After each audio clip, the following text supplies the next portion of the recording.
Dans la rue du Machicoulis, les ménagères lavent le dallot, poussant énergiquement débris et eau jusque devant la maison voisine, tout en échangeant des invectives familières. Des têtes curieuses apparaissent derrière les rideaux des fenêtres, encadrées de volets où sèchent les savates. Les chiens de mer écartelés, salés, poivrés, maintenus ouverts par un morceau de bois, pendent, accrochés à un clou. Quelques-uns sont déjà amputés du repas de la veille. La rue sent le poisson, le goudron, la corde mouillée. La maison est accueillante, tenue avec soin. Ce n'est peut-être pas l'importante maison à 2 étages du patron de pêche avec ses meubles en acajou si brillants que l'on peut s'y mirer, mais elle vous a un petit air de famille qui donne chaud au cœur. On peut retrouver cette ambiance de l'époque dans la maison de la Beurrière. L'écrivain Charles Dickens vint passer 3 étés à Boulogne en compagnie de sa famille en 1853, 54 et 56. Comme de nombreux visiteurs, il découvrit avec intérêt le quartier des pêcheurs, les rues curieuses de la Beurrière et ses habitants. Il en parlait ainsi. Les jeunes femmes de la Beurrière, à force de descendre à la mer pieds nus, de jeter leurs paniers dans les bateaux qui reviennent avec la marée, de retenir les plus belles prises avec la promesse propriatoire d'aimer et d'épouser ce cher pêcheur qui va leur remplir, comme un ange, ce panier, ont les plus belles jambes jamais sculptées par la nature, dans l'acajou le plus brillant, et elles marchent telles des junons. Que dire de ces beautés, avec leurs beaux visages frais et leurs nombreux jupons, jupons rayés, jupons rouges, jupons bleus, toujours propres et élégants, et jamais trop longs, et de leurs bas faits à la main, couleur de mer, bleu, brun, violet, lilas, que les plus vieilles, tout en surveillant des enfants à l'air hollandais, tricotent, tricotent, tricotent, assises en toutes sortes de lieux du matin au soir. Et que dire de leurs coquettes petites casaques d'un bleu vif, tricotées aussi et moulant leur jolie forme, et que dire de la grâce naturelle avec laquelle elles portent la coiffe la plus ordinaire, ou plient le mouchoir le plus ordinaire, autour de leur luxuriante chevelure. La fillette de la Beurrière fréquente l'école des courts jours, l'école des jours courts. Outre l'enseignement courant, elle apprend lors des heures d'études à lasser sur moule, première phase de la fabrication des tralles, les filets de pêche. Ce soir, elle dormira dans le lit armoire. La couchette du haut est réservée aux garçons, celle du bas aux fillettes. Au matin, la porte se fermera sur la tiédeur de ce lit à 2 places. Promise à un marin, elle va connaître la vie des femmes de marins pêcheurs. Le marin étant le plus souvent en mer, son épouse est en fait le véritable chef de famille. Elle est seule pour accoucher, pour veiller les enfants lorsqu'ils sont malades, seule pour prendre des décisions énergiques en cas d'urgence. Toutefois, le cercle familial bien soudé importe un soutien permanent et entretient fortement la notion d'équipage. Dès l'adolescence, la jeune femme entre dans le monde du travail, soit dans les métiers ayant un rapport avec la mer, soit dans l'industrie locale, usine à plumes métalliques et céramique dans le quartier de Break-Creek. Pour aider au modeste budget, ou quelquefois pour élever les enfants lorsque l'époux a péri en mer, les femmes de marins pêcheurs se livrent à des métiers divers. Elles fabriquent les filets notamment. La diversité et le nombre des engins utilisés par les pêcheurs nécessitent l'existence de plusieurs briques. Voici les ateliers de Boulogne des établissements Bessonneau, la très importante firme qui occupe dans ses usines d'Angers pour la fabrication de tous les articles de filets de chalut, corderie, tissage en tout textile, câbles métalliques, plus de 6000 ouvriers. Les apprentis garnissent les navettes de fil en fibre de manille de première qualité. Pour le montage d'un chalut, les pièces de forme spéciale sont lacées à la main par des ouvrières entraînées qui devront assurer un lassage très serré.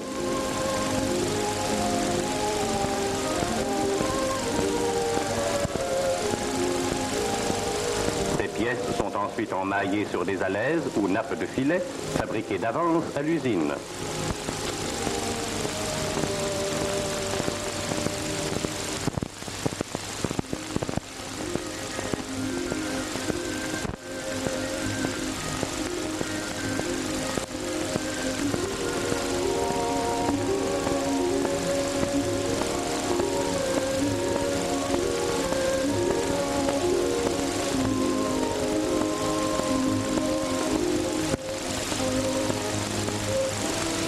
D'anciens marins-pêcheurs les cousent à la navette sur les ralingues en filins de manille et sur les bourrelets en câble métallique qui assureront le maintien en forme et le traînage du chalut.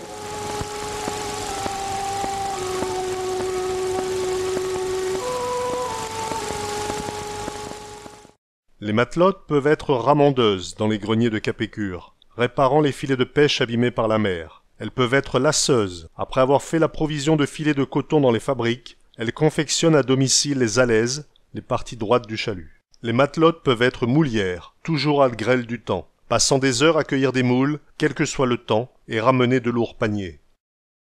Elles peuvent être sauterières, pêcheuses de crevettes, dans l'eau jusqu'à la taille. Elles poussent en mer leurs raies à sauterelles, leurs filets à crevettes. Elles peuvent être verrotières, débusquant à l'aide d'un palet les vers marins, futurs appâts des califés, les cordes utilisées pour la pêche. Au retour des marins pêchant à la corde, les femmes s'empressent de haquer les califés, débarrasser les cordes des débris agglutinés, et de les parer, garnir chaque hameçon d'un vers qu'elle a eu soin d'ébroder, c'est-à-dire de l'écraser pour le purger de son contenu. Les matelotes peuvent être pêcheuses à pied, tendant des filets sur la plage, recouverts par les flots à marée haute. Elles peuvent être marchandes de poissons, verbe haut, offrant leurs marchandises au porte-à-porte, basket sur le dos, poussant le carrette à bras, le chariot à bras. Elles peuvent être aussi écorcheuses de roussettes, de chiens de mer, travaillant le poisson frais dans les maisons de marée, ou bien femmes de salaison.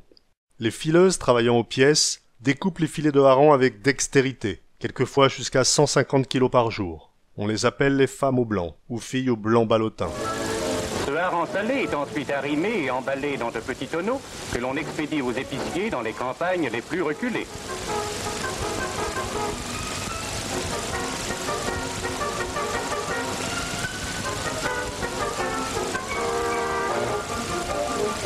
Il est également transformé en hareng-sort. Un lavage en eau courante le dessale suffisamment.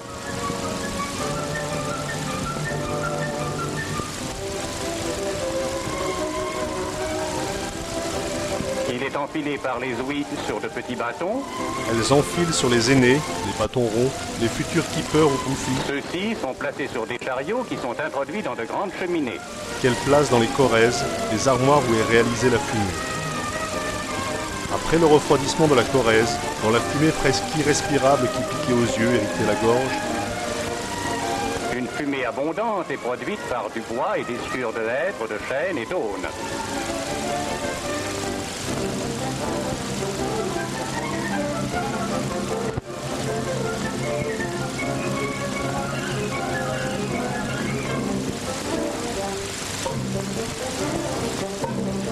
Après le fumage, qui dure de 12 heures à plusieurs jours, les chariots sont sortis des cheminées. faisant fi du gras huileux qui dégoulinait de partout, poissons blouses et cheveux, les femmes au blanc décrochent les harengs-sorts. Et le hareng est mis en caisse.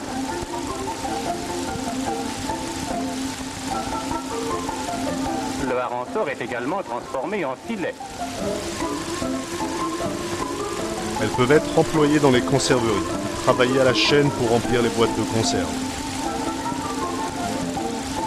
Boulogne est un grand centre d'usines de conserve qui sont installées d'une façon tout à fait moderne.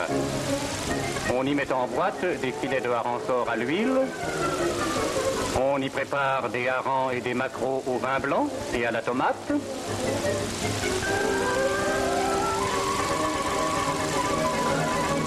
Des conserves de pilchard, de merlan, des marinades diverses et des rollmops.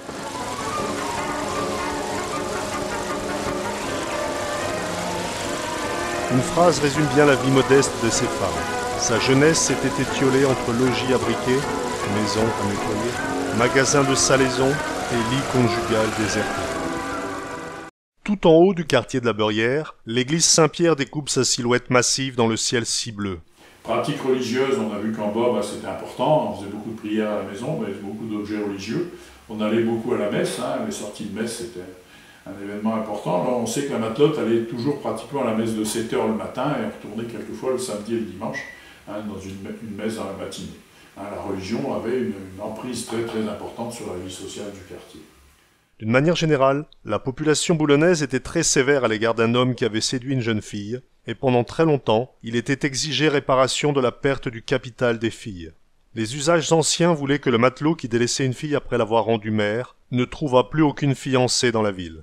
Les autorités religieuses se montraient très rigoureuses à l'égard des séducteurs, et les contraignaient à mener la fille mère à l'autel pour le mariage. Pour tenter de moraliser les mœurs, l'évêque de Boulogne décida de mettre à l'honneur les filles sages. C'est ainsi que Monseigneur de Précy, évêque de Boulogne, organisa à partir de 1779 l'institution de la fête de la Rosière. Selon la légende, cette coutume a été instituée par saint Médard à la fin du Ve siècle. La fête de la Rosière est née à Salancy dans l'Oise. Elle consiste à l'origine en la remise d'une couronne de roses à la jeune fille dont la conduite irréprochable, la vertu, la piété et la modestie ont marqué son entourage.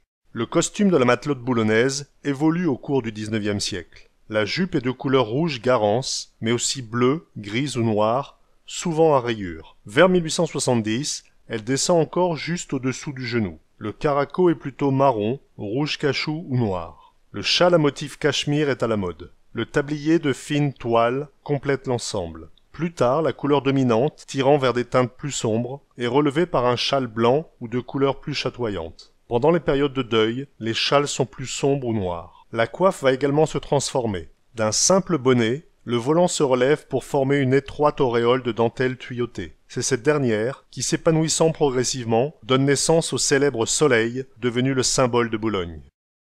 Alors la pièce ici, elle est consacrée parce qu'on parle du quartier des marins, mais en fin de compte c'était plutôt le quartier des matelotes, puisque les marins étaient sur les bateaux. Alors on parle de la coiffe boulonnaise, une coiffe caractéristique, puisque on appelle le soleil. Alors elle n'est pas particulière à Boulogne, on le trouve dans les trois ports voisins, Calais, Boulogne et Étaples. Alors chacun revendique bien sûr l'origine, mais bon, on ne saura jamais exactement. Les femmes, s'ils trouvaient une coiffe intéressante dans un secteur, ils la portaient facilement dans le leur. Ce qui fait que cette coiffe, elle est en dentelle. Et puis les matelotes avaient utilisé cette coiffe pour montrer aussi leur fortune. Plus la rangée de dentelle est large ici, c'est une partie en tulle et une partie en dentelle. La partie en dentelle, plus elle est large, plus on était censé être riche. Ce qui fait qu'à un moment donné, on développe démesurément ces coiffes. Alors cette coiffe, elle tient uniquement par l'amidon. Il n'y a aucun support. Donc c'est l'amidon, alors ça craint le vent et l'humidité. Ce qui fait que plus elles sont grandes, plus elles souffrent de ça. Boulogne n'a pas souvent de vent ni d'humidité d'ailleurs, mais enfin... Donc ces coiffes, on revient avec le temps à des tailles plus raisonnables. On porte souvent des très grandes coiffes pour les photos, mais dans la vie courante, on réduit à peu près cette taille-là. Alors la dénomination, pour la fortune, on parlait des abeilles. C'est les petits points qu'on trouve sur la dentelle. On disait il y a 4 abeilles, 5 abeilles. Ça déterminait la largeur de la dentelle.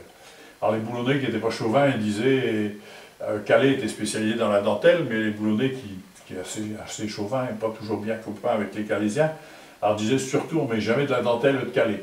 On s'aperçoit que c'est vrai qu'après-guerre, très tôt, la dentelle de Calais, on y ajoutait un petit fil de nylon parce que c'est des métiers liveurs, c'était fait à la machine. Ce qui fait que, comme c'est tuyauté à chaud, le petit fil de nylon, ça fondait et ça ne pouvait pas aller pour la dentelle. Mais on disait, nous on met toujours de la Valenciennes, c'était avant-guerre qu'on disait ça. Nous on met de la dentelle de Valenciennes ou de Cambrai. Et en fin de compte, c'était le point de Valenciennes, souvent, qui était fait à Calais. Alors c'était la manière de ne pas prononcer et que ça venait de Calais. Alors ces coiffes, les matelotes les portaient pour le départ des bateaux, quelquefois. Les marins aimaient bien que leurs femmes viennent ici. Tout le monde ne portait pas la coiffe, contrairement à ce qu'on peut penser. C'était les dames de la marine, les familles les plus aisées quand même qui portaient ça. Les autres portaient souvent une coiffe beaucoup plus sobre, une cornette. Et donc ces coiffes, ils ont disparu de la vie courante, c'était pas très pratique quand même. Il y a que les groupes folkloriques comme nous, dans les processions, qui continuent d'être portés. Et puis l'entretien est quand même difficile, ce qui fait qu'il n'y a plus beaucoup de monde qui entretient. Il y a 2 personnes actuellement sur Boulogne qui entretiennent. Et ça demande 2 heures, 1 heure et demie à 2 heures de travail pour la tuyauter. C'est empesé à froid dans de l'amidon et on le sèche un peu et puis on tuyote à chaud cette dentelle pour lui donner la forme de cette corolle-là qui lui donne son nom, justement, le soleil. Le reste du costume, là, on est dans le cadre d'un costume de demi-deuil, on a du violet. Alors, en deuil, on était en noir complètement, et violet, c'était quand le deuil commençait un petit peu, avec le temps, à s'estomper. Mais on est toujours habillé en couleur sombre, en noir, et tous les costumes qu'on a, je dirais, un peu plus gais, entre parenthèses gais, c'était couleur bronze ou couleur grenat, mais toujours des couleurs assez sombres quand même. À côté, on a une petite fille. Alors, à cette époque-là, les garçons comme les filles, on sortait pratiquement jamais tête nue. Les garçons portaient un béret, ou plus facilement ici une casquette. Et puis, les filles, elles portaient soit une petite cornette en tissu blanc, soit une fanchonnette qu'on appelait, c'était un foulard qui était bleu ou qui était rouge, qu'on portait comme ça sur la tête. Hein. On ne sortait pratiquement jamais tête nue, et encore moins quand on allait à l'église, où là il fallait absolument quelque chose sur la tête. Hein. On est habillé avec un caraco assez simple en coton, et puis un tablier qui protégeait, et on avait souvent le mouchoir qui apparaissait au-dessus, qui permettait de s'essuyer les mains lorsqu'on travaillait au poisson et tout ça. C'était les tenues classiques qu'on pouvait rencontrer jusque dans les années, juste avant la guerre. Hein. Après la guerre, ça a quand même beaucoup disparu à ce moment-là. Au pied, on porte des patins.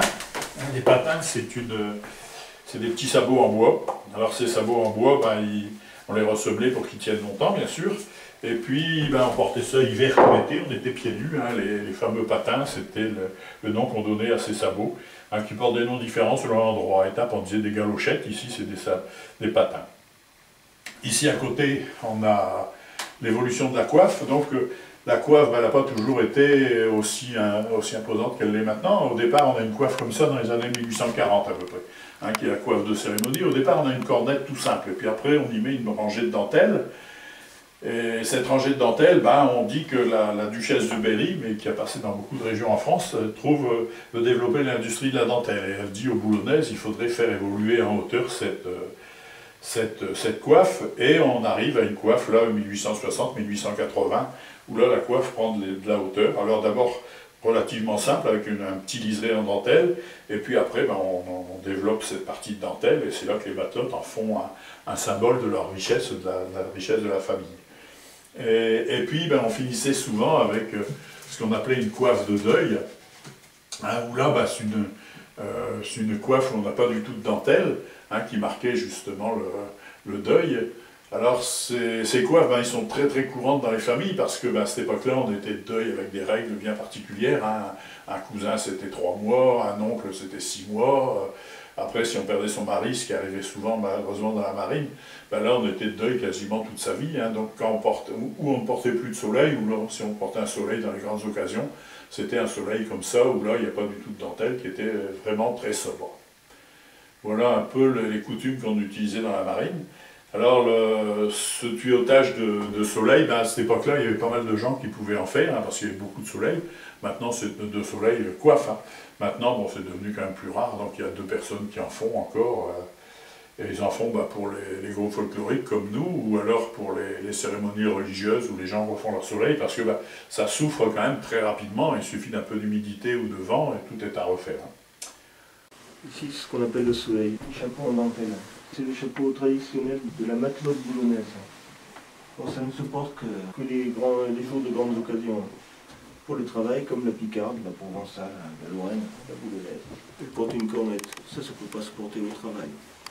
Alors pour réaliser ce soleil, il faut une bande de dentelle d'1,50 m en moyenne, pour faire le devant. On va prendre spécialement, quasiment systématiquement, de la dentelle de Calais. Parce qu'elle est réputée, c'est vrai, pour être la plus fine, la plus chère. Ça a aussi été laissé moyen, c'est un signe extérieur de richesse. Notre mètre de dentelle va nous permettre de faire le disque solaire. Il ne va pas être rayonnant.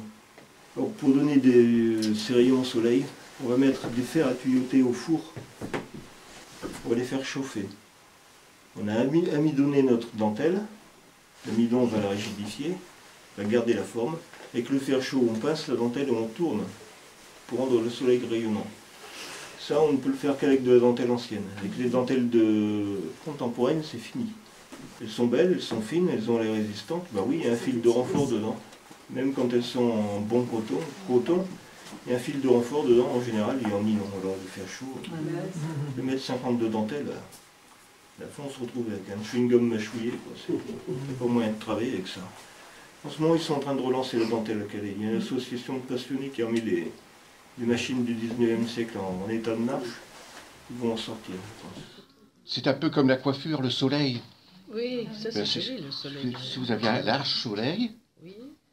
Eh bien vous étiez plus riche. Ah, voilà, ça montrait les différences. Alors il y a tout un processus pour repasser le soleil. Un fer à l'ancien. Oui. Alors les matelotes disaient, elle a un soleil goudronné, c'est-à-dire bien empesé. Il y avait toutes ces expressions qu'il faut se souvenir, que ça fait partie du patrimoine, tout ça. Comme pour le costume, la coiffe de la boulonnaise n'est pas très ancienne. Jusqu'en 1830, en effet, sa coiffure était en harmonie avec la mode. La boulonnaise porte jupon et châle blanc pour les jeunes filles, jupe noire avec ruban bleu, châle violet pour les femmes mariées, corsage et tablier noir pour les veuves. Comme coiffure, le toquet, bonnet blanc piqué en forme de petit losange, a longtemps prévalu, assorti d'une dentelle de Valenciennes. Cette coiffure s'est peu à peu modifiée, du moins pour la boulonnaise. La porteloise, plus fidèle aux usages anciens, s'efforça de la garder intacte. La coiffe boulonnaise connut son évolution, semble-t-il, vers 1825, quand la duchesse de Berry vint prendre les bains de mer dans la cité mariale. À son arrivée, cette dernière fut accueillie par les autorités locales, accompagnée par 20 demoiselles d'honneur. Celle-ci, connaissant sa grande passion pour les atours féminins, aurait imaginé pour lui être agréable l'ébauche de tuyaux au bonnet déjà garni de dentelle depuis la fin du règne du roi Soleil. Cette première évolution du volant de dentelle plut à la princesse, qui encouragea vivement les jeunes filles à persévérer. Cette partie tuyautée du volant, qui formait une auréole, a souvent varié de hauteur et d'aspect durant les décennies suivantes, car elle a été portée à plat et en arrière, puis elle servit de pare-soleil, d'où son nom. Enfin, elle se fixa définitivement vers le début de la Troisième République. Comme l'a écrit l'un des poètes de la Côte d'Opale, on peut dire sans chauvinisme que le soleil de la boulonnaise brille au même titre que la coiffure bretonne, alsacienne ou provençale, et même qu'elle les dépasse toutes par sa simplicité, son éclat, sa pureté d'auréole. Voilà, ici en haut, on a la cornette, qui est la coiffe de base qu'on trouvait pratiquement partout en France.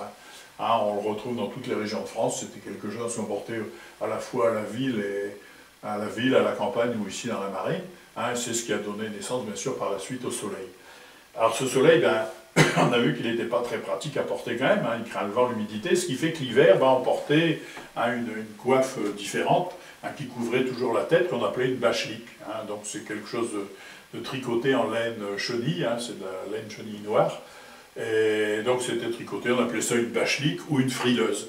La bachelique et la frileuse, la nuance entre les deux, c'est que la bachelique c'était un simple triangle qui épousait la forme de la tête, alors que la frileuse, là en la tricotant, on fait déjà la forme de la tête, une forme arrondie. Mais l'usage est le même, et la nuance est très faible entre les deux quand même.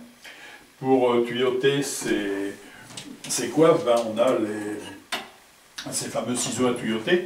Alors la coiffe est empesée dans de l'amidon, un amidon Rémy, un amidon qui est plus, je dirais, de la même qualité que ce qui existait auparavant, ce qui pose problème. L'avant, il était un peu plus solide peut-être lorsqu'il avait séché. Et donc ces coiffes, il faut prendre chaque pan de dentelle et puis l'arrondir pour faire ces rayons qui constituent le soleil. Et donc, comme je vous ai dit tout à l'heure, il n'y a plus que 2 personnes ici à Boulogne qui font ces coiffes.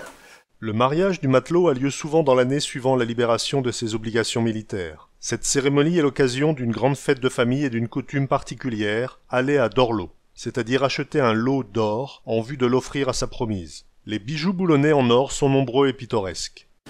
On va parler de la dot, on va parler de dot ensuite, de dot boulonnaise. La dot de l'épouse, elle est faite en meubles. On va en parler en bas, on va les voir en bas. La dot du matelot à Boulogne, c'est ceci. Ce sont tous ces bijoux-là, dont il y a quelques reproductions. Parallèlement à cette tenue, les matelots portaient aussi des bijoux. Alors des bijoux, c'était une époque où les hommes avaient de l'argent puisqu'ils arrivaient à payer des bijoux aux femmes. Maintenant, c'est bien passé. Et donc ici, on appelait ça aller à dorlot. Quand le marin avait une promise, une fille qui avait des espérances de mariage avec, la belle famille, la famille du garçon, rassemblait un petit peu l'or dépareillé qu'il y avait dans la famille, et avec ça on allait chez le bijoutier, le dorlotier comme on disait, et ce dorlotier, il y avait toute une tractation avec l'or qu'on ramenait, il disait vous pouvez avoir ceci, vous pouvez avoir cela, donc on disait qu'on amenait le lot d'or et on ressortait avec les dorlots. C'était du verlan un peu avant la lettre. C'est l'une des explications, parce que dorlot, ça pouvait aussi lui dire on dorlotait. C'était pour soigner un petit peu sa future épouse. Donc là, toute la parure était assez importante quand même, et c'est de l'or à cette époque-là. Les bijoux fantaisie, les bijoux en argent ont apparu juste avant la guerre et après la guerre. Sinon, jusqu'à la guerre 39-45, on avait des bijoux en or. Et ces bijoux en or, il y avait d'abord la chaîne de cou qui était importante. Alors, on la portait en sautoir sur le côté. Et là, c'était aussi un moyen de montrer sa fortune. On disait c'est une matelote à 2 tours de chaîne, c'est une matelote à 3 tours de chaîne, en fonction de la longueur. Et puis, on avait la croix du pardon, qui est une croix ici importante qu'on mettait, qui est ici suspendue à la chaîne, avec des petites nuances entre le Portel, Étaples et Boulogne. À Étaples, on appelle ça Saint-Esprit. Au Portel, il y a des petits grelots à chaque extrémité. Ça, c'était avec la chaîne de cou. Après ça, il y avait les différentes bagues. Bon, la première bague qu'on achetait souvent, contrairement à ce que les gens pensent, on parle souvent du nœud d'amour comme étant la bague de fiançailles. En réalité, la bague de fiançailles, c'était la turquoise. C'est une bague qui comporte 5 turquoises dessus, qui est en or, 5 turquoises, et qui était la bague de fiançailles, qui était la bague de fiançailles. Donc c'est la première bague souvent qu'on payait à sa promise, et après on achetait les autres bagues. Alors le nœud d'amour, la symbolique de départ créée par le bijoutier lorsqu'il l'a créé, c'est de symboliser 2 cœurs entrecroisés. Quand on le regarde par l'intérieur, c'est 2 cœurs entrecroisés, avec des fils, 2 fils torsadés l'un sur l'autre qui symbolisent un cordage. Et puis à chaque intersection, on a une petite boule qui était les flotteurs qu'on trouvait, les flotteurs en verre qu'on trouvait pour suspendre les filets. Et puis avec le temps, il y a plein de symboliques qui se développaient autour. On a dit c'est la grosse boule du milieu symbolise la ville de Boulogne, et les petites boules autour, c'est les collines qui entourent Boulogne. Mais bon, on ne retrouve pas son compte vraiment là-dedans. Et puis l'explication la plus courante qu'on entend régulièrement, c'est que ça symbolise les 9 mois de grossesse. Il y a 9 boules au total. Donc on disait c'est la bague que les marins offraient à leur fiancée, leur femme ou à leur fiancée lorsqu'elle était enceinte. Rien ne prouve ça. La symbolique de départ, c'est d'abord le nœud d'amour, de 2 cœurs entrecroisés vus par l'intérieur. Une autre bague également, c'est qu'on trouvait ici beaucoup à Boulogne, mais à Étaples également, c'est le capelet. Le capelet, c'était ce qui remplaçait le disonnier qu'on trouve chez les scouts pour dire des prières. Donc il y a une petite, c'est le chapelet en fin de compte, mais il y avait 3 symboles dessus, la foi, l'espérance et la charité. Et il y a des petites boules en dessous qui symbolisent les différentes prières. Donc on faisait une dizaine de chapelets en touchant chaque boule, comme ça se fait avec un disonnier. Alors ce capelet, il était très courant avant. Moi dans ma jeunesse, je me souviens que les bijoutiers, lorsqu'on allait chez le bijoutier acheter quelque chose, il offrait des capelets en aluminium. On n'a pas gardé beaucoup, c'était pas très solide. Alors que maintenant, on a fait une bague pour les hommes qui est élégante d'ailleurs. Et puis également pour les femmes, ce capelet est utilisé aussi pour les femmes. Le capelet, je vous en parle en dernier, cette bague est bien marrante. C'est une bague rigolote. C'est une bague d'homme. Capelet, ça vient de chapelet. Et c'est une bague d'homme. Le matelot l'offre quand même à sa promise dans la dot. Il lui offre symboliquement en garde. Et elle lui accepte. Quand il va prendre la mer, elle va lui rendre son capelet. Il reviendra à la maison, il lui redonnera en garde. Puis il lui rendra quand il va reprendre le bateau. On pourrait croire que c'est un talisman. Apparemment c'est ça, puisqu'il l'apprend toujours quand il va travailler. En mer, il a toujours son capelet au doigt, le boulonnais, traditionnellement. Il y a des mauvaises langues, mais ça, il y en a toujours partout, des mauvaises langues, qui vont raconter que ce fonctionnement, c'est éviter que le matelot n'aille vendre sa bague pour la boire. Alors bon, on voit pas plus que les autres. Dernière bague qu'on trouvait ici dans le secteur, c'était ce qu'on appelle souvent maintenant la bague porteloise. C'est la Lisbonne, où là c'est une bague carrée avec toutes des petites protubérances, qui symbolisent aussi des flotteurs. Là c'est la même chose, ça symbolise un filet en fin de compte avec les différents flotteurs à chaque intersection de ces fils entrecroisés. Alors de tailles différentes, mais alors il y en a qui disent en fonction du nombre de boules étaient plus ou moins riches. En réalité c'est souvent une histoire de taille. Les grandes tailles, il y a plus de boules, il y a 48 ou 54 boules, en fonction de la taille du doigt. Les pendants d'oreilles, avec grappes de raisin, appelés les 1000 anneaux, car constitués de 1000 anneaux. La broche de cou en turquoise, fermant le col officier du caraco. Voilà un petit peu les différents bijoux qu'on portait. Alors ces bijoux, ils sont communs à Étaples, Boulogne et Calais, encore une fois. Alors la bague boulonnaise, à Calais, elle s'appelle la bague calaisienne. La Lisbonne, à Calais, ils lui ont donné un nom également. Ils disent que c'est une bague purement calaisienne, une bague portugaise. Enfin, on est tous, chacun essaie de garder un petit peu la prédominance de ces bagues, l'origine de ces bagues. En réalité, il semblerait que les matelots, s'ils allaient à Calais, qu'ils trouvaient une bague intéressante, ils la ramenaient à Boulogne ou inversement. Et puis Étaples, qui naviguait beaucoup à Boulogne déjà à cette époque-là, c'est là où ces bagues se sont répandues. Et les ports intermédiaires, Calais, le Tréport, décidément, le Portel, Audrecel, Wimereux, tout ça, ont adopté aussi avec le temps ces différentes bagues. Ainsi, comme dans la marine on aimait montrer que l'on avait les moyens, le jeune marié se rend chez le bijoutier d'Orlotier pour acquérir la parure de bijoux que sa promise revêtira sur son costume de cérémonie pour ce grand jour. Parfois, notre matelot fera même l'effort de se procurer une redingote, un chapeau haute forme et des souliers vernis. Les jeunes mariés logeaient souvent dans le même quartier que leurs parents, voire dans la même maison à l'étage. Le matelot avait le temps d'une marée pour faire et récupérer de la noce, puis il repartait en mer. Le vent fraîchit, la mer sera forte. Au calme du port succède la grosse houle. Le bateau fait route vers le cap Griné, va essayer sa chance dans la mer du Nord et jusqu'aux confins de la Norvège.